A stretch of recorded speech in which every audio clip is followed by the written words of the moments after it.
उमर शरीफ मरहूम साहब ने बहुत अरसा कबल जो है इस पर एक मज़ाही अंदाज में इस पर जो है कुछ गुफ्तगू की थी आटे के ऊपर।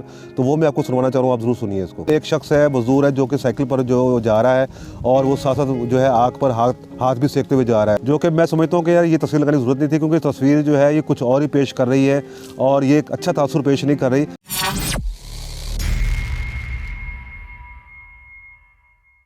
अस्सलाम वालेकुम नाज़रीन, मैं हूँ बाहिम्मत पाकिस्तान से नईम रहमान। उम्मीद है आप सब खैरियत से होंगे। नाज़रीन, पंजाब हुकूमत का बलूचिस्तान को 21,000 मेट्रिक टन गंदम फराहम करने का ऐलान, जो कि बड़ा अच्छा और बड़ा ऐलान है ये। और इस सिलसिले में जो है बलूचिस्तान हुकूमत ने जो है वो दरख्वास्त की थी पंजाब हुकूमत से कि आटा फराहम किया जाए और सपोर्ट की जाए। तो इस सिलसिले में पंजाब के वज़ीर आला परवेज़ इलाही ने कहा कि बलूचिस्तान ने पंजाब हुकूमत से 10,000 टन गंदम फराहम करने की दरख्वास्त की थी, लेकिन हमने 21,000 मेट्रिक टन फराहम करने का फ़ैसला किया है, जो उनकी ज़रूरत से ज़्यादा है। बहुत अच्छी बात है, बहुत अच्छा इक़दाम है ये बलूचिस्तान के लिए, पंजाब हुकूमत का। परवेज़ इलाही की ज़रिए सदारत सूबाई काबीना कमेटी बराए गंदम इजलास मुनक्कद हुआ, जिसमें गंदम के ज़खायर और आटे की कीमतों का जायज़ा भी लिया गया। आपको तो अच्छी तरह इल्म है, हमें भी अच्छी तरह इल्म है, हम चूँकि आटा भी हम सब इस्तेमाल कर रहे हैं।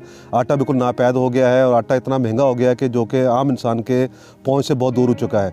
इस सिलसिले में उमर शरीफ मरहूम साहब ने बहुत अरसा कबल जो है इस पर एक मज़ाही अंदाज में इस पर जो है कुछ गुफ्तगू की थी आटे के ऊपर।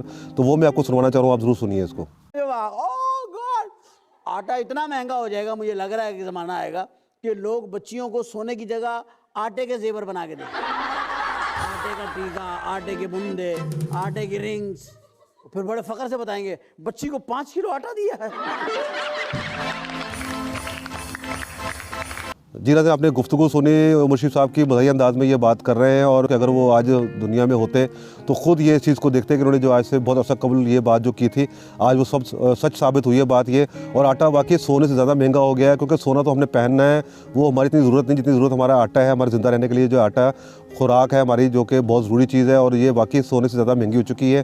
तो बहरहाल ये कि अब देखते हैं कि ये आटा जो है बलूचिस्तान को फराहम किया जा रहा है।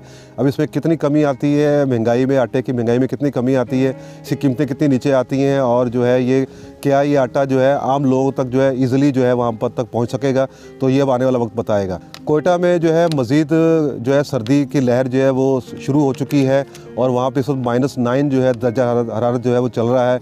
और इस वक्त आप देखें, मैं यहाँ बैठा हुआ हूँ और इस वक्त धूप तो निकली हुई है, लेकिन ये है कि साइबेरियन हवाएं जो हैं बहुत ज़्यादा चल रही हैं, ठंडी हवाएं हैं ये।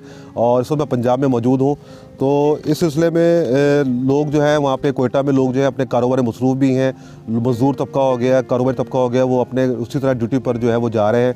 -9 दर्जा हरारत के बावजूद जो है अपने कामों में वो लगे हुए हैं। तो इस सिलसिले में एक शख्स है, मज़दूर है, जो कि साइकिल पर जो जा रहा है और वो साथ साथ जो है आग पर हाथ भी सेकते हुए जा रहा है। तो ज़रा वीडियो में मुलाज़ा फरमाएं आप।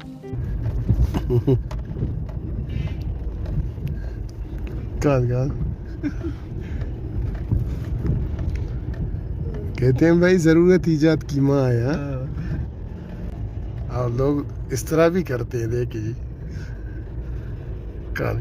तो जी नाज़रीन, आपने देखिए कि ये बड़ा अनोखा अंदाज़ अपनाया है इस मज़दूर ने। जो है ज़ाहिर है वो बेचारा क्या करता है, उसने पास आइडिया था, उसने इस आइडिया का जो है वो अपने साइकिल पर जो है वो उसने छोटी सी हांडी टाइप की जो है वो चीज़ रख के उसके ऊपर आग लगाई हुई है, और साइकिल भी चलाता हुआ जा रहा है और आग भी सेकता हुआ जा रहा है। तो बहरहाल ये कि सर्दी की लहर जो है बहुत ज़्यादा जो है ना बढ़ चुकी है। नाज़रीन, कराची में बल्दियाती इलेक्शन जो है 15 जनवरी को होने जा रहे हैं, और इस सिलसिले में जो है तैयारियां ज़ोरों शोरों से जा रही हैं तमाम पार्टीज़ की। और एक पोस्टर देखने को मिला है जिसमें जो है इमरान खान साहब की तस्वीर लगी हुई, जिसमें उनकी टांग ज़ख्मी है और उन्होंने हाथों को जो फैलाया हुआ भी है, और वो तस्वीर जो है पोस्टर्स उनके लगे हुए हैं, बैनर्स लगे हुए हैं कराची के अंदर और हैदराबाद के अंदर, जो कि मैं समझता हूँ कि यार ये तस्वीर लगाने की ज़रूरत नहीं थी, क्योंकि तस्वीर जो है ये कुछ और ही पेश कर रही है और ये एक अच्छा तासुर पेश नहीं कर रही। तस्वीरें बहुत सारी थी, वो तस्वीरें भी लगाई जा सकती थी, मगर ये कि ये तस्वीर लगानी नहीं चाहिए थी। बहरहाल ये जो तस्वीर लगाई है वो उसको बेहतर समझते हैं कि आया इस तस्वीर को लगाने से उनको वोट मिलेंगे नहीं मिलेंगे, ये भी आने वाला वक्त बताएगा। तो नाज़रीन, मिलते हैं नए प्रोग्राम के साथ। बाहिम्मत पाकिस्तान सब्सक्राइब कर दें और बेल आइकन ज़रूर प्रेस कर दें। अल्लाह हाफ़िज़।